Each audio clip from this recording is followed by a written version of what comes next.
अस्सलाम वालेकुम जी दोस्तों, माशाल्लाह पट्ठी चेक करो हाँ, टेडी पट्ठी जनाब माशाल्लाह।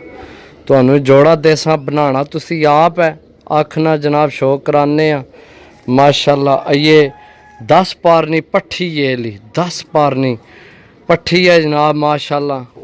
चेक करो जी जनाब, तो जोड़ा तुहानू लपसी भी बड़ा मुनासिब जोड़ा। तुसी चेक करो, सिर्फ और सिर्फ 4000 रुपये ना जोड़ा, रेट फाइनल है। लोकेशन ज़िला गुजरात, तहसील सराय आलमगीर, कारगोवाल पाकिस्तान। सही है, पट्ठी छोड़ने जनाब। पहली पट्ठी चेक करो, फिर तुहानू नार भी दसने।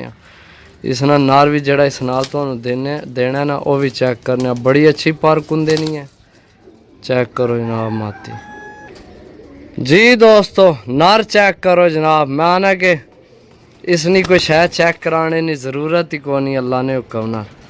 चेक करो जनाब, ए जोड़े एक तो 2 दिन तुसी रहना तो तुहाडा जोड़ा ये लग जाना। यकीन करो भरावो, मैं आना कि चीज़ लैन जाओ ना तो फिर समझ लगनी है चीज़ नहीं।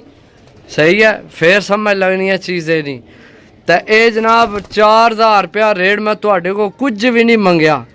समझो कि सिर्फ बच्चों ने तुसी पैसे देने। बच्चे भी मेरे हिसाब न जिन जेड़े उस्ताद लोग हैं वो तो जनाब 2500-3000 ना भी नहीं देने।